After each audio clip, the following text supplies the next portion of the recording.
some take as a national medal science winner, so he'll always ask you about models or something. Okay, and then basically we go for an hour, or do you stop at the end for questions, or do people go? No, the questions will be at the end. Questions will be at the end. Okay. Yeah, it's unlikely that anybody will interrupt. Really? Yeah. Okay. They're welcome to. It's totally fine with me, but you that's not you can allow them to if you want to, but I would argue that get through and leave a little bit of time at the end, if that's all right. Yeah, no, I'm happy to do that too. I think it probably is smooth. Because when there's like confusion, I think it's much better to clarify it. I think it's time. Yeah, that's fine. We run 10 minutes slow, so. Yeah, I'm pretty good crowd, and more will filter in. Lars is here, that's okay. Like still using white. How you doing? It's good to see you. How you doing? Lars!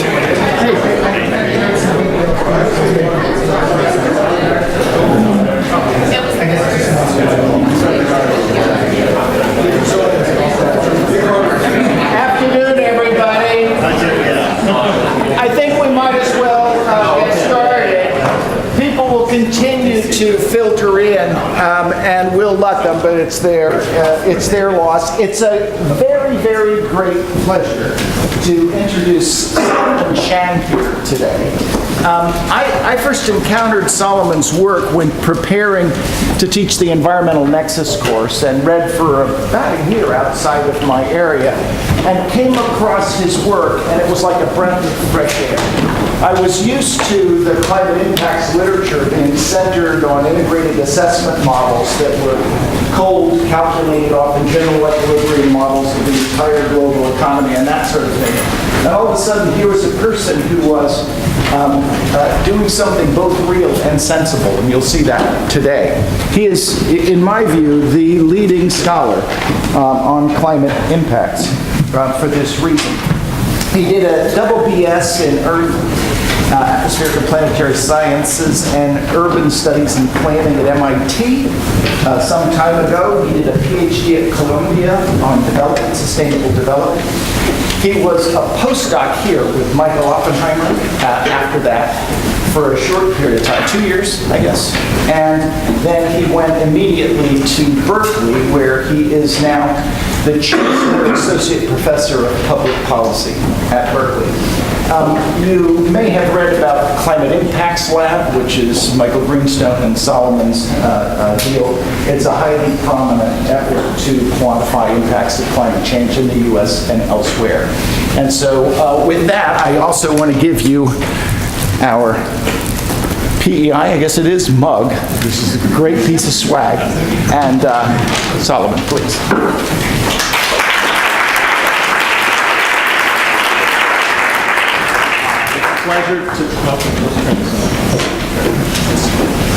It's a pleasure to be here. Thank you so much for having me, and it's been a really wonderful day. I did spend 2 years here and am seeing many familiar faces today, so that's really nice to come back.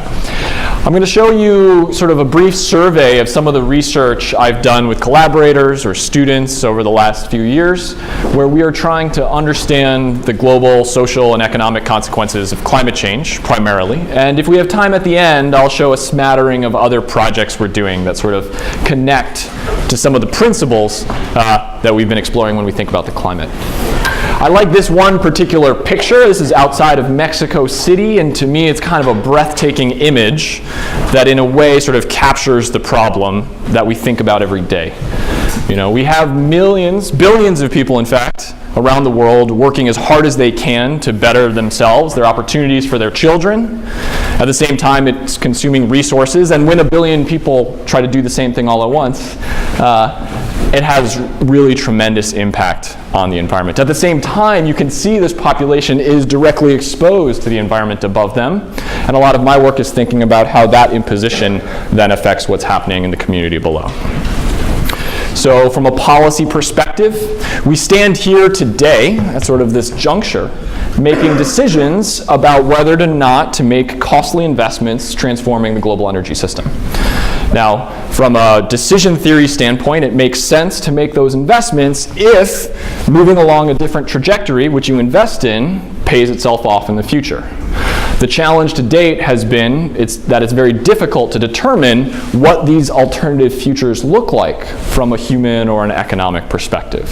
So all of our work is trying to sort of color in people's vision of the future so that they understand what these different roads look like, and then can make an informed decision at this point in time about where we want to go. So that's the objective, that's the target.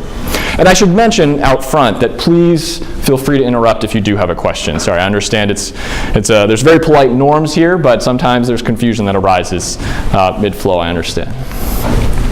So from an economic or a policy standpoint, it's very important that we think about investing in mitigating climate change in proportion to the benefits that those investments will deliver in the future. And that's a really important principle because you have people that will use those resources for alternative purposes. They might spend them on roads or schools or healthcare if we're not investing in the energy system. So we shouldn't overinvest in the energy system in transforming it, but we also don't want to underinvest it if it's going to deliver healthcare and education in the future. Okay, so this is a very important concept. Now, to do that effectively means we have to distinguish between really sort of two stylized competing hypotheses. One is that the climate doesn't really matter for human well-being. The other is that it does. Okay. Now, actually, if you go back, in the literature, thinkers have argued about this point for centuries. In fact, we've done some literature reviews. Aristotle and Montesquieu all wrote about the effects of the climate on society. Sort of in the middle of the last century, it became very unfashionable to talk about something. There was discussions about climate determinism, which was sort of a set of ideas that were used to justify imperial actions towards many European colonies.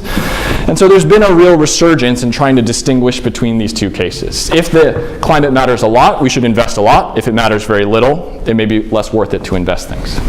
Now, from an empirical standpoint, it's actually very hard to distinguish these two hypotheses historically, and for very good reason. So the climate, as you know, is a very high-dimensional object. There's many probability distributions that describe what could possibly occur at different points in space, at different points in time, historically and in the future. Human society is also extremely complex. There's many factors that matter and interface with many of those different aspects of the climate. And so you have this sort of M by N matrix of possible relationships. At the same time, both of them are constantly changing and being influenced by other factors as well. Okay? So there's been a lot of methodological innovation in how do we untangle cause and effect in such a complicated high-dimensional system. So just to give you sort of a sense, there's no equations in this talk, but the overall stylized way to think about this is to imagine the ideal experiment that we would like to do. So, if I was to do the science fair version of global climate change, I would take two planets, right, and I would heat one of them up and keep one as the control planet, and then I would let them go for 300 years and then just see how society differs, right? That is obviously a very hard experiment to deploy. So what we've been doing is using something like quasi-experimental framework, which comes from a field of statistics known as causal inference. And what we were trying to do is emulate situations that look like that kind of true experiment by looking for contexts that resemble a natural experiment. And the way we do this in practice is we usually are reconstructing the physical exposure of some society over time to some sort of changes in one dimension of the climate, or maybe multiple dimensions of the climate. And then what we do is we try to follow that population over time and observe how they're responding to those changes. And the reason we follow a population over time is because we want to make sure that elements that determine, the structure, the nature, the way people in that population think are held fixed. If we were to look at a population in Norway and we were to look at a population in Nigeria and just ask, maybe the population in Nigeria is different because it's much hotter climate, that would obviously be a very poor comparison because it's confounded by a huge number of other differences between those societies. So what we do instead is we look at that Nigerian population as they're exposed to maybe changing environmental conditions, maybe an El Nino occurs, and we ask whether or not they respond to that. And that way, everything is held fixed, at least within that population. Now, there's trends and there's other types of events that occur, and so a lot of the statistical work comes into how we can remove those and not retrieve any kind of spurious associations. So, in a picture, how we map those types of intertemporal fluctuations onto thinking about the climate is displayed in this one single diagram, okay, that I drew with Tama Carlton, one of my graduate students who's now at Chicago. You can look at the distribution up here, and so you imagine there's some probability distribution, and we tend to think of the climate as a probability distribution that itself can change. That's what climate change is. And so here, if time is going down in panel B, you have this sort of sequential draws. This could be, say, temperature. And the blue are drawn from the blue distribution, and this pink line is drawn from the the other climatological distribution. And what we'd like to do is describe something that we call a dose-response function that describes how some sort of climatic variable maps onto some sort of social outcome. Now, if you know what this function is, then for each one of these realizations over time, you can generate a prediction for how the social outcome ought to be influenced by a specific climatic condition at a specific moment in time. And if you gather a lot of those observations, you then can reconstruct a PDF of social outcomes that relate to climatic forcing. Now, the problem from the econometrician standpoint is that we observe this data, but we don't always observe this object in the middle. So my job is to try and deconvolve this from this so I can understand how the environment is affecting us. Now, importantly, populations are not totally naive. They know that they inhabit a specific climate. And so as you can see here, I've drawn two different functions. So something that we observe in the data is that populations will adapt to their climate, such that a change in conditions might lead to different types of outcomes, given that the population knows it faces a different type of distribution. For example, everyone here in Princeton has a jacket that they carry around all the time. Out of Berkeley, we don't do that. Okay, so what I want to do is sort of walk you through sort of 4 examples of how we're doing this to give you a sense, to give you a flavor of what's going on behind the scenes. And if we have time at the end, I'll talk about some non-climate things. So the first topic I want to walk through is I'm going to show you something about how we are beginning to understand the human costs of tropical cyclones. Then I'll show you some work we've done to understand the influence that the climate has on violence and human conflict. In the third example, I'll show you some efforts to use volcanoes as natural experiments that help us learn about what might happen under a geoengineering type policy, where we're deploying solar radiation management. And then in the fourth example, I'll show you some of the work we've done to understand how temperature, sort of the simplest parameter of them all, actually appears to have large impacts on overall economic output. So, just to start with, I'm just going to sort of blaze through all of them, but please interrupt me if you have a question. After every large storm, you see newspaper articles that sort of have this flavor of title asking how we're going to recover after this event. And actually, when Hsiang occurred, we had been thinking about it for quite some time. What we had done, one of our projects has been reconstructing human exposure to tropical cyclones based on very limited information that is retrieved by standard meteorological organizations. And so one way we do that, you can see here, is something called a parametric wind field. The height of the surface describes the intensity of the wind that would be experienced at the surface as a hurricane passes over. And then what we do is we take the kernel of this wind field, which we allow to evolve over time, and we move it through space according to the historical trajectory of storms that have been recorded by different agencies. So what you see here is Super Typhoon Joan passing over the Philippines back in the 1970s as we've reconstructed it, and the colors are indicating the intensity of the wind experience that families on the ground would have experienced according to our estimates. What we can then do is we can reconstruct all the storms for any given year in the historical record, and there's roughly about 100 on the planet each year. Most people, I think, in the US are very familiar with what's happening in the Atlantic Basin, but are less aware of how active the rest of the world is. And then we can reconstruct every storm in the historical record to understand how every population on the planet could have been exposed to every other cyclone that at least has been observed. And then we match that to economic or social data to understand the impact that each event has. So folks here in New Jersey put together this graph for you. Just to give you a sense, this compared to Gabe's work, this model of hurricanes is incredibly simple, but it actually has quite a bit of predictive power on the ground. So here on the y-axis is just total insured losses by state. And what you can see are different storms. This is a log linear scale, but we actually get an impressive level of predictive accuracy just using this very simple reconstruction. Okay? Now, of course, we aren't getting things perfect every time. As people here know, sort of Sandy and Irene have large positive residuals because, for example, there were surges that our modeling framework here are not accounting for. I have a student who's working on that, but you won't be seeing any of that in the slides. If you go, now people are very familiar with these types of damages because you see them on the ground after a storm passes by. But a lot of our work has shown that there's actually other types of impacts that can actually be much larger that follow on from the storm. So for example, looking in the Philippines, we've taken thousands of household surveys, and in these surveys they ask questions like, does the family have strong walls? Okay? So this is a graph looking at the probability based on the location and the year and other factors that we would expect a family to have strong walls, and they do not.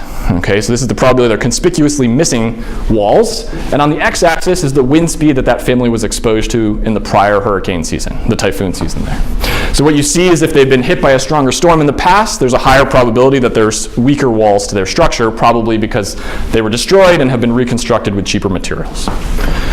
What we can then do is we can actually do the same exercise with a large number of durable assets, asking whether the household has a toilet, for example, or electricity, and we see a very similar pattern. Okay? Interestingly, the one place we don't see that pattern is asking whether the family has a car, but we think that makes sense because there's usually, you get 12 hours of notice the storm is coming to your community. You can drive your car up a hill, get it out of the flood zone. It's much harder to move your refrigerator on that time scale, right? But so what we see is we're observing a lot of capital assets being destroyed locally. And what that does is it leads to local economic depressions that cause households to change their spending patterns. So for example, on the right here, you see changes in expenditures, so expenditure reductions in a variety of types of foods. So years that are fairly normal in this climate regime are years that have like 20 to 30 meter per second winds, and we see households reducing expenditures on nutritious foods like meat and eggs and milk to the tune of roughly 20% in those adverse years. Okay, so this is a pretty regular occurrence. We also see reductions in education spending and healthcare, and that actually has a real human cost. So here's a graph. We actually have taken a different data set and looked at the timing that each mother gave birth to all of her children. And what you see here, the gray line, is cumulative excess infant mortality among female infants in the months following a typhoon strike just to a local community. So what you see is the typhoon strikes, and for the next 24 months, we see an accumulation of excess mortality among female infants. And in fact, one thing that we think is happening is that the economic damage from these storms leads to loss of income, changing economic decisions, and then that leads to mortality in the future. Importantly, we think that the mechanism is economic, in part because we can actually reconstruct when these children were born that we know we're going to die as infants later. And so the dashed line is showing you the timing of those actual births that would eventually result in infant mortality. So you see a large spike that occurs right after the storm hits. That's perhaps unsurprising as infrastructure is depreciated, but we also see a large number of children, roughly half of them are born more than 9 months after the storm strikes, which means that these infants were not even exposed to the storm event in utero, okay, which is why we think it's an economic mechanism that's translating the event into excess risk.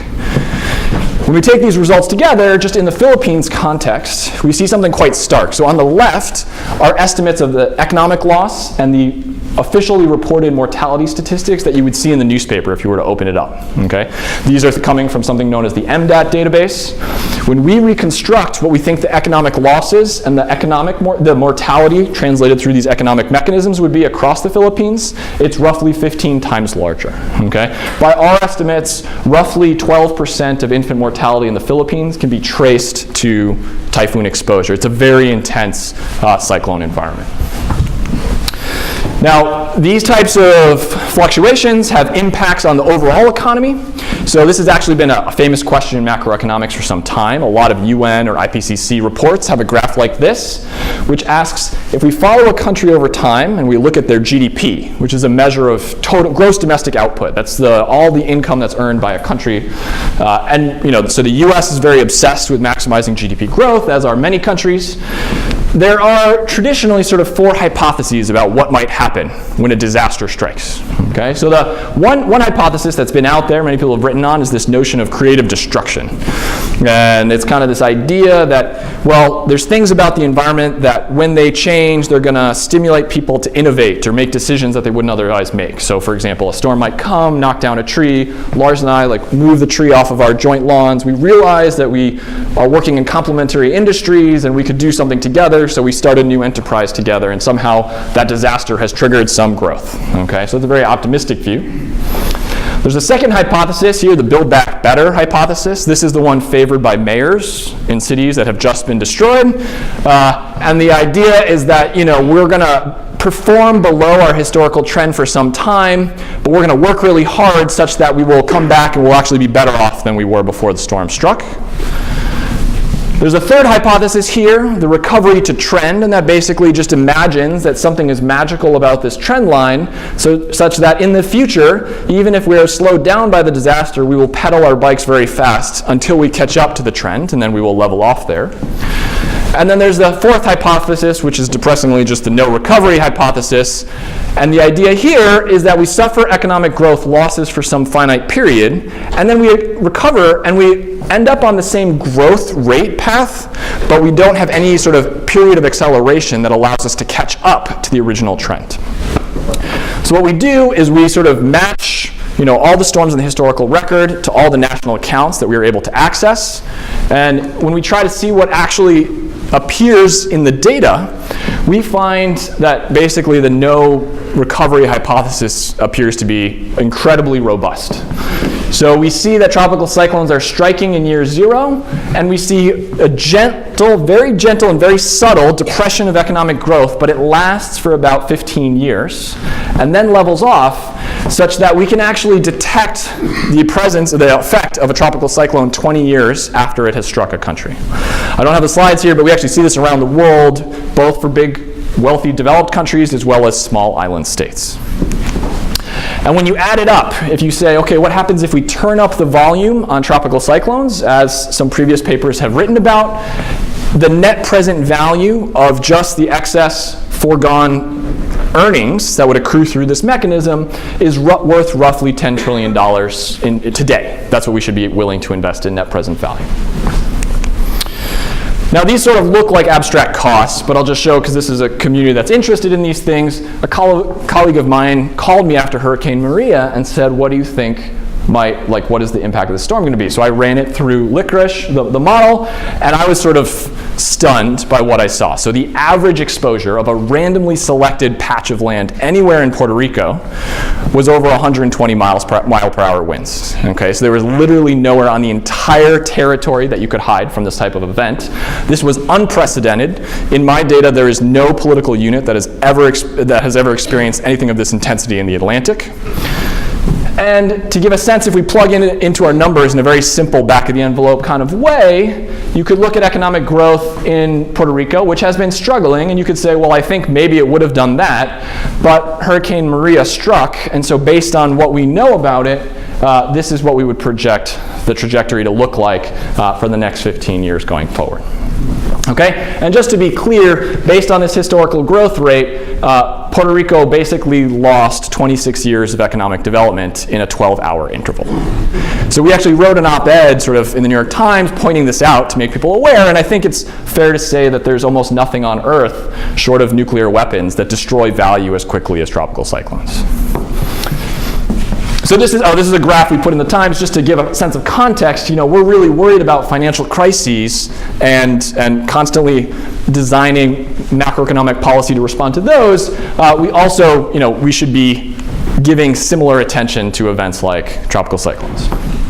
Okay, so thinking those are large-scale events, they have real economic consequences. One could imagine that when populations are subject to those types of changes, they become less stable. Okay, and this is something people have thought about for quite some time. This is just a review article, but you know, in a historical example, it was pointed out that there was an Akkadian empire collapse that occurred around 2000 BC. That's the orange stripe, and it was a mystery of what was going on, of what had occurred. A team went and dug up some sediment from the nearby ocean, sort of was counting layers in the mud, and found that there was a period of exceptional dryness when there was a lot of dust being blown into the ocean and it was settling to the bottom of the ocean. And so there was this period of dryness, and it happened to coincide with this particular collapse, and led people to hypothesize that maybe the drought was associated with that sort of civilization breaking down. We dug into the literature and found that there were actually lots of studies that had found similar associations in the paleo records. So for example, the collapse of the Mayan Empire was associated with a gradual decline of rainfall in the region, and then a series of 3 megadroughts led to 3 periods of contraction of the classic empire. Similarly, in China, almost every dynastic transition occurred during a dry period, and in every case there was no political restructuring. No individual was able to create like a political dynasty until the climate had shifted back into its wet phase. And in Cambodia, Angkor Wat is a case in which civilization was basically the most sophisticated water engineers of the period, and yet they collapsed during a period of sustained dryness. Now, this is a historical set of examples, but when we looked at this, you know, we were thinking there are many periods when these populations actually had basically the real purchasing power of many populations in the world today. Now, that in itself should be an upsetting fact, but it also led us to ask the question whether or not those types of patterns might be present today. So this is actually a question. You know, human violence and relating to temperature and the environment is something that's been thought of and studied by many psychologists before us. And so some of our work was just simply gathering those facts and putting them all together. So, for example, in one of my favorite studies ever, Kenrick and McFarland in the 80s did a study in Arizona where they went to a housing development where the roads had hit a bottleneck, and then there was a stoplight. Okay, so their experiment, was basically one of them would drive their car up to the stoplight, they would wait for another car to pull up behind them, the stoplight would change, and they would just sit there. And so they would, and then the other guy was in the bushes with a stopwatch, and the whole experiment was how much of the 12-second light cycle did the second guy honk his horn. Okay, and they did this for every Saturday over a summer in Phoenix. And this is a graph of the results. Okay, so this is temperature increasing and people's time expressing anger and aggression towards a complete stranger, okay, increased with the temperature on whatever Saturday it was, okay? I wish my research was this much fun. In a more serious example, they took some police officers in a simulated training environment, showed them a video where they had to practice their response, and what they did is they increased the temperature of the room. And so when a rookie is confronted with someone assailing them with a crowbar, the ones who were in the hot treatment were actually more likely to adopt an aggressive stance and draw and fire their weapon, okay, in a simulated environment. And then actually one of my students, Patrick Bayless, who's now at UBC, did a really interesting modern study where he asked the very simple question, how much do people swear on Twitter? And it turns out you know where people are when they tweet. And what he showed is that profanity as well as frowny emojis increased with the temperature and location of the individuals who were tweeting at the time. Okay, so people's minds, people's emotions might be responding. Let's take a more serious case of thinking about fluctuations in the global climate. So the natural experiment we exploit in this case is the El Nino Southern Oscillation that leads to rapid warming throughout the equatorial Pacific. And when an El Nino occurs, what happens is you get a large release of thermal energy into the atmosphere, and then it propagates throughout the tropics, leading to warming and drying, following an equatorial Kelvin wave. And for several months, you have abnormal conditions throughout the tropics, and then eventually it dissipates. So what we did is we tried to ask which populations on the ground were getting slammed by that Kelvin wave, and which populations were too far north or too far south to be affected. And so here you see the reddish-brownish populations. We call those the teleconnected populations because they're being impacted by these events. And the less exposed populations are the weakly affected blue regions. What we then did is we looked at political science data at the generation of new civil conflicts, okay? And so there are standard data sets of this. We literally pulled the most commonly used database off the shelf. And so what this graph is showing you is that in that teleconnected region, you can think of the generation of new conflicts as something like a Poisson process, and we're interested in what is the rate of generating new conflicts each year. We see in the cooler and wetter La Nina state, the rate is about 3% throughout that tropical band. And as you shift towards the hotter and drier El Nino state, that rate of conflict generation doubles to about 6%. Now you can think, we can also ask, well, what is going on in the global economy? Maybe there's something happening politically. So you can use those northern and southern regions as something like a placebo group. And what we see is the populations that are not affected by that large equatorial change, they do have conflict. They generate it roughly 2% per year, but it is not coupled to the state of the tropical Pacific. Now, this is one study. And so what I'm showing you here is just that region that we were studying in green and the slope of that line I was just showing you, but we wanted to ask how generalizable that fact was. And so we gathered other studies, and you can look at countries throughout sub-Saharan Africa. People have studied East Africa, breaking it up into pixels. And actually, Ted Miguel has even studied villages that are all actually enclosed in a single one of those pixels. And across all these different spatial scales of social organization, we see similar patterns, where as you shift towards hotter and drier conditions, we observe rates of intergroup violence to increase.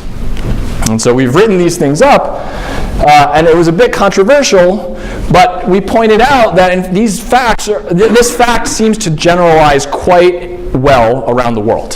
So for example, we can look at things like political violence or intergroup violence in Kenya, and that might respond to temperature. It's also, there's been analyses showing when you have these extreme rainfall events that leads to land invasions throughout rural Brazil. You have increased inter-ethnic riots in India during rainfall extremes. And this is not something that's just limited to middle or low-income countries. In the United States, interpersonal violence between individuals, not necessarily groups, responds very strongly to temperature. So we see that whether it's different categories of violent crime as reported by the FBI, sexual assault throughout all US counties, or in this case, this is a case in which it's interesting, you can see almost the dynamics between individuals escalating into group level violence. So what this is a study. We got every at-bat in Major League Baseball, okay? And what happens is sometimes the pitcher will hit the batter with the ball, which is a very violent act. And so when the teams change sides, the other pitcher will retaliate. And so this is a graph of the probability of retaliation conditional on the temperature and the day of the game. And so you can sort of almost see the escalation happening in this particular study. Now I'm going to warn you, the next slide, actually before I warn you about that, this result, we wanted to ask what is going on. Okay, and there's a variety of hypotheses out there. And I can tell you we don't know for sure, but we have some evidence pointing to kind of all the hypotheses, right? So There's a large dichotomy of whether it's external factors or internal factors, and where internal is internal to the agent. So, two of the external factors people talk about is it could be economic conditions are deteriorating. So, for example, farmers might know their crop is failing, so the relative incentive to join a rebellion when there might be some payoff, if we can take over this oil field, that seems to look relatively better in a year when my crops fail. So that's one hypothesis that's out there. In the crime literature, for example, it's been said that maybe people are just having more conflict because on nice summer days everyone's out on the street and then we run into each other and that causes conflict. But there's this third hypothesis, which when my advisor Mark Kane sort of suggested to me, I initially thought that was ridiculous, which is that it could be internal psychological factors, kind of similar to the psychology studies I was showing you before. I thought, okay, maybe for individual level violence, but it would be hard for that to scale up to group level conflict. This is actually a concept that, it's in, Shakespeare seems to have known about it. If anyone knows Act 1 of Romeo and Juliet, Mercutio is speaking to Benvolio, I think, and they say we should go to a bar because it's really hot. And one of them says, well, we shouldn't go to the bar because it's so hot we will definitely get into a fight if we do. Then they go to the bar, they get into a fight, Mercutio dies, and there's this huge feud between the families for the rest of the book. Okay, so Mark Kane thought this was maybe what was going on. I thought that was ridiculous. And we've been trying to figure out ever since whether or not these psychological factors could indeed be playing a role. So one of the tests we devised that sort of separates out hypothesis 1 and 2 from 3 involves people harming themselves. Okay, so I'm just warning you, for the next few slides, we're going to be talking about self-harm. So this is individuals. So what we did is we gathered suicide statistics. And we asked, does people harming themselves is a related action? It has a large psychological component. Does that also respond to the climate? And at a high frequency where we think sort of logistical factors or economic factors couldn't possibly be playing a role.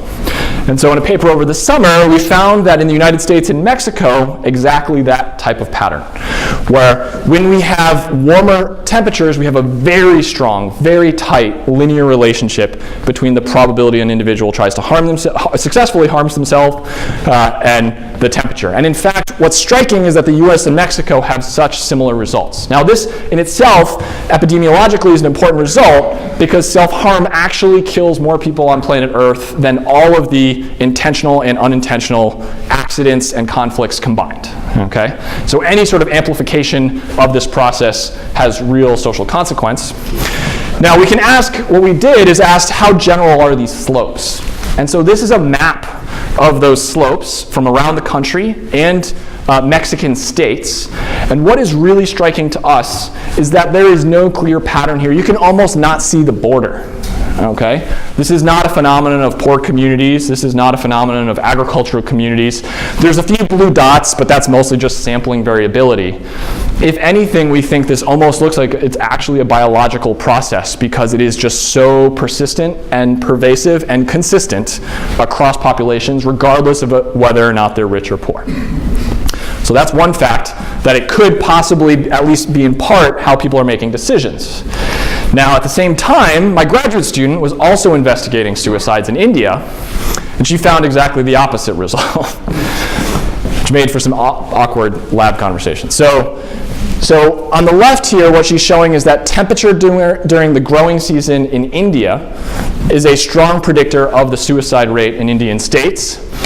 At the same time, these same changes in temperature lead to large reductions in crop yields. These are dramatic changes in the food supply in these areas. And as a placebo, you can look at temperatures during the non-growing season, and it has no influence on suicide rates. So this, Tama Carlton's a student, as strong evidence of an economic channel. And so to date, we can't really be sure. It seems to be that economics and decision making both might be playing a role in this type of decision.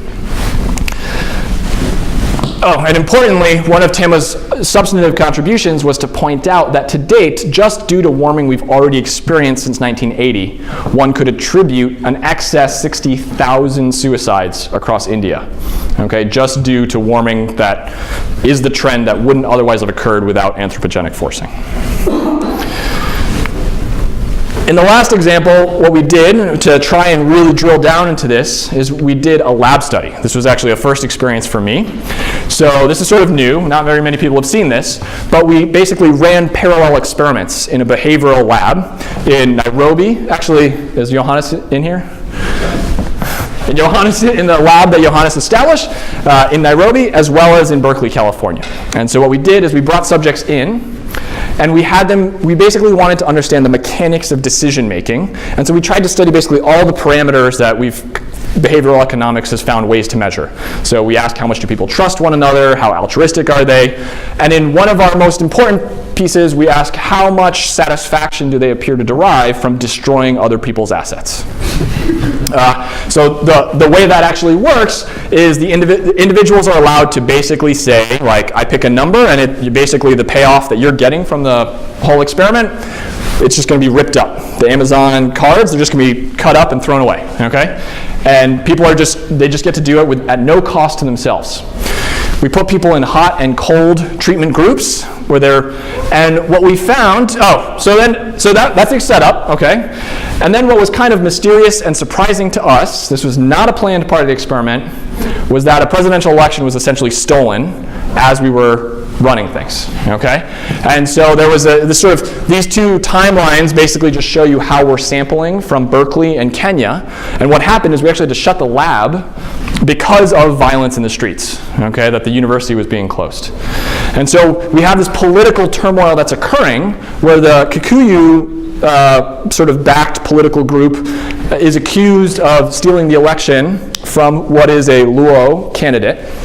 And then what we found in our actual experiment, which was very striking to us, is that, so what you have here, you have bar graphs that show the control condition and the heat condition just in the Kenyan subsample. And we found that individuals in the group that had basically been sort of lost the election were exhibiting a much stronger desire to destroy the assets of the opponent in the hot treatment, okay? Whereas we saw exactly no signal in the group that was benefiting from the outcome of the election. And in the middle, we saw something in between. Yes? So the opponents mixed between Luo and Kikani? The opponents. You said they had joint destruction. So we don't know if they knew who was else in the room at the time, right? So this was actually something we didn't plan out initially because we didn't expect this election to occur, but we had some very striking results, and this sort of just emerged from the data. So to be clear, we interpret this very cautiously, but it suggested to us that something about political context, as well as the sort of psychological response to thermal conditions, could be in some ways interacting to produce the types of outcomes we see in the high-level data we've been studying. Okay, so this is just sort of taking you on the intellectual journey. This is where we're at. We're trying to understand what's going on. Okay, so we want to stay cool. We know that there's some bad outcomes. People have proposed maybe we should simulate, not just simulate, we should emulate volcanic eruptions to keep the surface cooler. Okay, this is a concept known as geoengineering. It's a really active discussion. You know, in its simplest regime, sulfate aerosols, which are essentially a similar chemical to what it results from volcanic eruptions, are injected into the stratosphere. They are light colored. They reflect sunlight before it reaches Earth. We could deploy them using sort of man-made means. This is something people are actually discussing. I think in some cases people think it's absurd.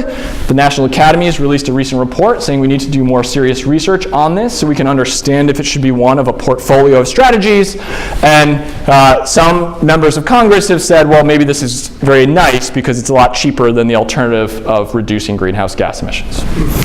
We wanted to ask the question, what might happen to plant growth if we start reflecting sunlight? So I'm not sure if the answer is obvious to an ecology community or not. But here's a plant, it's receiving sunlight, okay? We could put particles in the atmosphere to scatter the light and reflect some of it back. Now, there is actually established theory of what might happen it is thought that plants are generating growth, generating output as a function of light that declines. So each unit of sunlight is less valuable than the first. And so ultimately what happens in the top, so these are two graphs showing basically the top leaves and the bottom leaves. The idea is the top leaves are getting a lot more light, so they're on the flat part of the curve. The bottom leaves are getting less light, so they're on the steep part of the curve. If you scatter sunlight, it redistributes light more efficiently around the plant so that you get more light to the bottom at the sacrifice of light at the top. And so ultimately it's a horse race between, sort of the shape of this curve and how much scattering is occurring and how much is being displaced. This idea, known as the diffuse fertilization effect, has been fairly dominant in the literature, and there are a variety of studies out there that have shown that it appears, for example, during the Mount Pinatubo eruption, that net primary productivity around the world increased. We make the point that what is understood about sort of the geometry of the ecosystem in the wild is very different than in the managed system where we derive our food production from. And so when you have a lot of plants that are literally designed, engineered to be side by side like this, it's not obvious that scattering to the lower leaves is going to happen at all. In addition, plants themselves have a response to reduced sunlight. So increasing biomass is not the same as increasing economically valuable plant crop yields. So for example, in a study here with 2 radishes, you can reduce the sunlight, and the plant actually engages in strategies to try and increase the amount of sunlight it accesses at the cost of edible yield, okay? So necessarily measuring biomass is not always what we as humans in the economy might want to maximize. So to study this, we looked at the Mount Pinatubo and El Chichon eruptions. So here is just an animation. So you see the croplands around the world of the Mount Pinatubo eruption that occurred in 1991. It released sulfate aerosols throughout the tropics, and then they spread throughout the stratosphere over the course of the next 2 years, sort of shrouding the planet, leading to almost a full degree of cooling, a degree C of cooling globally, and then they very gradually fell out. So what we did is we applied our sort of standard econometric models to understand what is the effect of that dimming, okay?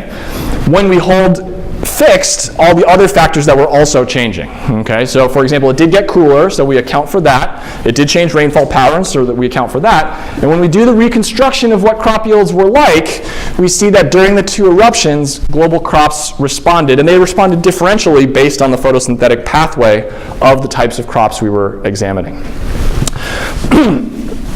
So what we did is we take these types of results and plugged them into simulations of future geoengineered environments around the globe using the GeoMIP output. And so what you see here is that the intended consequence of a geoengineering strategy would lead to cooling, and that actually does generate crop yield benefits. The point of our analysis was that no one had previously parametrized what is the optical effect of the dimming on the plant growth, and that there was an adverse effect on crop yields, such that when you add up the effect of both the changes in temperature, the changes in the optical environment, and cloud effects and rainfall effects, which are actually much smaller, the net effect is essentially 0, okay? It's a very noisy 0, but what it suggests to us is that at least the agricultural system doesn't necessarily benefit in the through the intended mechanism just because of the dimming effect that is countervailing, okay? So there's sort of no free lunch, at least in this sector. Part of this study that we think is important is not just the actual result for the agricultural sector, but that you could use the same techniques, the same econometric methods that we are using in the same natural experiment to look at health impacts or effects on electricity generation or ecosystems in future work. So the very last thing I want to talk to you about is asking the question of whether or not temperature, sort of the most primitive thermodynamic variable, matters for the global economy. And the very simple statement that billions of people are exposed to temperature every day sounds almost silly, it's so obvious, but as far as we can tell, it was not taken seriously in sort of the field of economics up until the last decade when people started really working on this problem with data. Although some people have thought about it before. So one of my favorite papers Mackworth is a sort of very interesting guy. He did a lot of interesting experiments on British soldiers right after the World War, where he put them in hot environments, made them do all sorts of things. So he made them sort of decode Morse code strings for 2 hours at a time, or in this particular experiment, he made them do arm curls until they collapsed. And so what he found was, despite increasing the incentives in the hot treatment, individuals were just incapable of producing excess work once the temperatures got fairly high. And so this shape actually shows up in modern econometric analyses that me and my colleagues have undertaken. So Wolfram Schlenker and Mike Roberts have done analyses of crop yields showing that as the temperature increases, this is supposed to look straightish to you, it basically drops off precipitously at 29 degrees C. Similarly, individual workers supply less labor as the temperature reaches a similar breaking point. Okay, so our question is, these sort of simple components, plants, people, machines, these are the building blocks of the economy. What happens when these very seemingly small impacts are aggregated up over a larger economy? One way you can do that is try to actually do that, add these all up. So we tried to do that. Okay, so we have had a very large project for the United States where we took a large number of climate models, tried to map them onto these types of econometric results. And there's sort of two classes of pattern that we see. So here's a graph from one of the studies I showed you before, showing that as temperature increases, violent crime rates increase.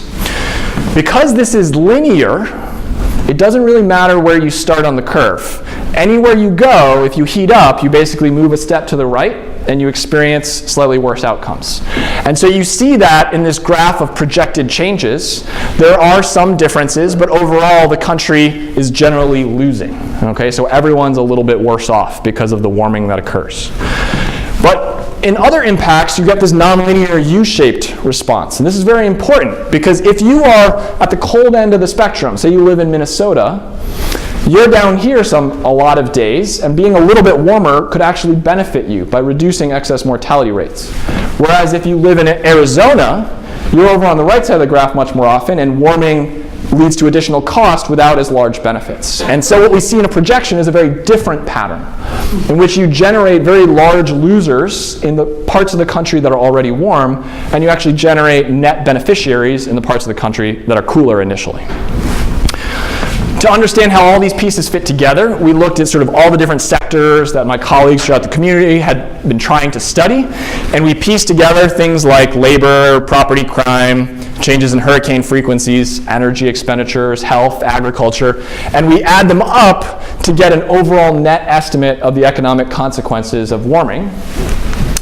And what we could then do is we could then actually take a large number of climate models that are simulating different types of future scenarios and ask, what is the national economic consequence?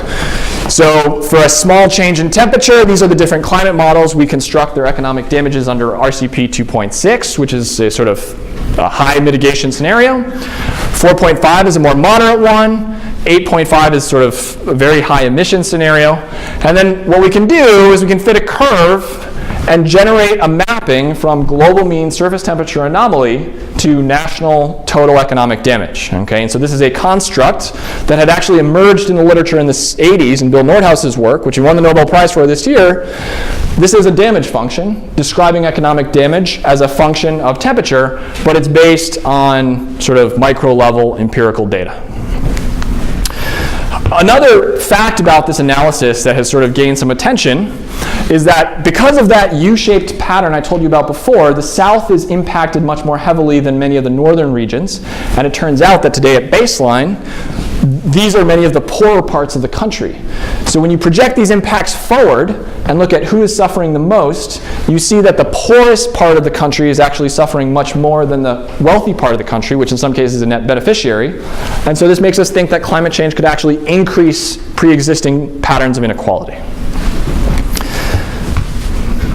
I'm going to skip this real quick. So in the macroeconomy, we see a sort of similar pattern where as we well, we see a particular pattern where as we increase temperatures from very cold temperatures, looking at whole countries, we see output increases. So you imagine, it's hard to do a lot of different types of work in Alaska. You move to Minnesota, things get a little bit better. And then as you get to Berkeley, it becomes a lot easier to do certain types of work. Then you go to Florida, and certain things become much more difficult. Okay? We see that whether we look at counties or countries, and this type of U-shaped pattern generates the same sort of inequality issue that I was just showing you before. For example, we can use that curve to compute how much of total income in US counties could be attributed, we could think of as the climate as generating value, like a type of capital, natural capital, let's call it. And so this is a map of the income each county would get if you started at sort of in the climate space. You can imagine at Lebanon, Kansas, at the centroid, and then you moved a county to the actual climate it inhabits, and asked if everything else is held fixed, how productive would that county be? And so what you see is a gradient across the country that reflects current patterns of inequality. And we can also take these projections and roll them forward into the future to think about patterns of growth around the world. And so this is a map of projections, central estimates from a certain type of projection, but what you see is, again, a similar pattern, where places that are originally wealthy, places like Europe, might be net beneficiaries or not just large losers in a climate change scenario, whereas other parts of the world that tend to be poorer today end up being net losers. When we add it up globally, what that amounts to is, in our central case, a projected reduction of global output of roughly 20%. Although importantly, there's a lot of variance here. Okay, and one message we try to communicate to decision makers is part of that comes from the difficulty we have projecting what might happen. And so by changing the climate, you're actually increasing uncertainty in the global economy, and that is represented in our inability to make certain types of forecasts.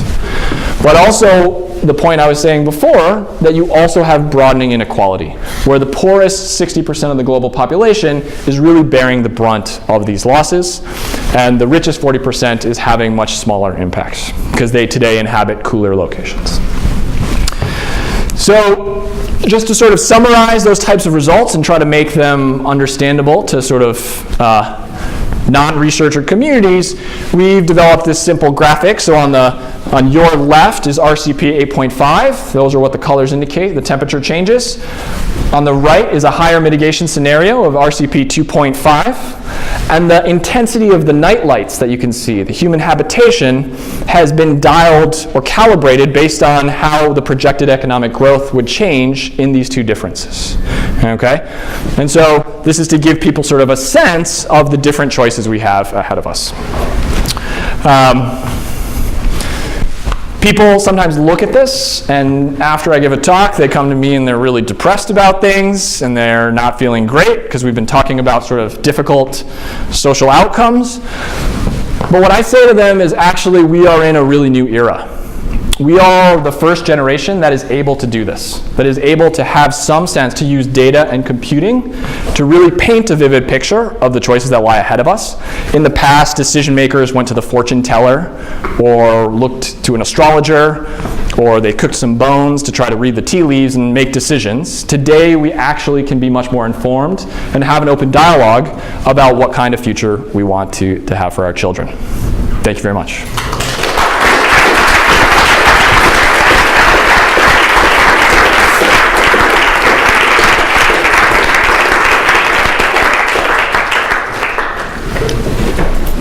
So question, so you... Please, Simon.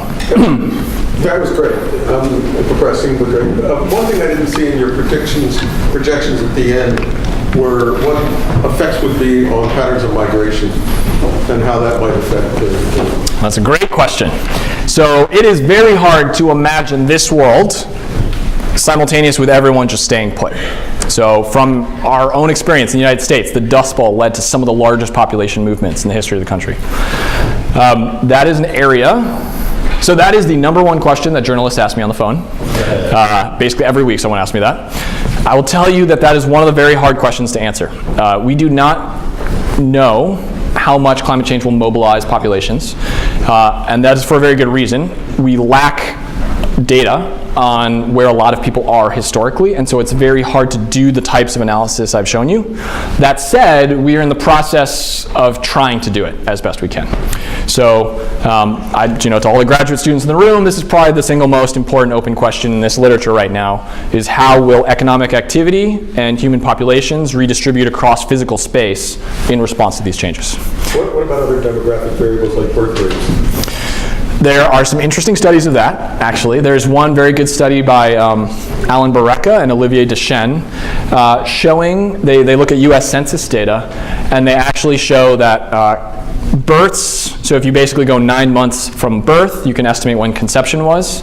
And so they see that conceptions are much less likely to occur during hot days or hot weeks based on sort of a blip, a depression in the births that are occurring. Now, they very meticulously write that they can't tell if it's a biological mechanism or if it's behavioral. And so we don't really know that. But it's a small change, although, so in terms of a projection, I don't think anyone's figured out how much it matters as those effects accumulate. Yeah. So you talked about impacts on the level of GDP and on growth. So should we expect more impact on the growth rate or on the growth on the level of activity? So this is an important question in the field of economics. Right now, there's basically the key question is if I am hot, it's very closely related to the pictures I showed from the hurricanes, actually. If I am hot for a short period of time, I might slow down, but then if I get cooler, I can work intensely again. And so a sort of important question in economics is whether or not the economy behaves in that way. All of our evidence suggests that it looks a lot like a growth effect, at least out to about 15 years, including when we look in US counties. But there is some evidence of catch-up, and there's some statistical challenges with really distinguishing between those two. So Marshall Burke at Stanford and I are actively working on that. Yeah. A technical question. You showed corn yield as a function of temperature. And so what's your interpretation of the decrease at 25 to 30 degrees? Because photosynthesis also goes down at those. Is that the interpretation you have? So these studies, and many of the studies I showed you, are sort of mechanism agnostic in the sense that we can observe what is essentially the total derivative of the climate on some outcome without being able to break out all the partials and tell you what's driving it. Many people have pointed out that photosynthesis declines at roughly the same threshold, and that threshold has actually shown up in a very large number of crops. So corn is not the only one. I was just showing corn, but you can look at cotton, you can look at soy, you can look at rice, and they have similar patterns. So it's very possible that that could be part of it. It's also thought that some of it is related to just aridity, and basically the vapor pressure deficit of the, is not being satisfied because in irrigated systems we see a much smaller decline. Yeah. Now, I'm really interested in the different time scales that we could look at. I think necessarily, right, we're limited in the natural experiments to relatively short-term effects. Days, seasons, maybe a year or two. But you can imagine, it's very different to be hot for a day or a season or even a year than decades. And maybe the one example that gets into long time scales is the collapse of ancient civilizations. But have you or anyone kind of tried to systematically look, is there any way to look at the difference that the length of time of the forcing is and build a function out of that? Yeah, so that's a great question. I did point out in the beginning that populations might adapt. And so one way that I didn't show you here. Adapting, and then there's also the opposite, which is just updating, how quickly. Change and function, yeah, so your whole fauna and flora change and so forth. in this annual review I wrote, I proposed a test for doing that, which I implemented, but so far, by revealed preference, no one likes, which is to do basically sort sort of a spectral decomposition of the data. And so you can actually look at corn yields and project it onto like 30-year frequencies and 10-year frequencies. And so in that one, I actually did the crop yield result at all the different frequencies, and it's amazingly consistent. But that's just a particular sort of sector. And we sort of know that heat tolerance has not changed in American maize over the last several decades. But so in principle, you could do that. You could filter the data and look at the slow varying impacts. I think people are starting to think about it, but it's very difficult sometimes to construct long enough time series. And you do run into this challenge, which as the time series get longer and longer, you get further and further from today, which is kind of the sample of people you think is most relevant. And so there's this fundamental challenge that is hard to escape. Yes? Have you ever done major behavioral changes on people, like become nocturnal? We adopt the Spanish style of don't work during the hot part of the day and switch our timing so that we work in the cool parts of the night? So that is that's clearly a pattern of adaptation that people might employ. And we've done a bunch of other work on adaptation, which I wasn't showing here.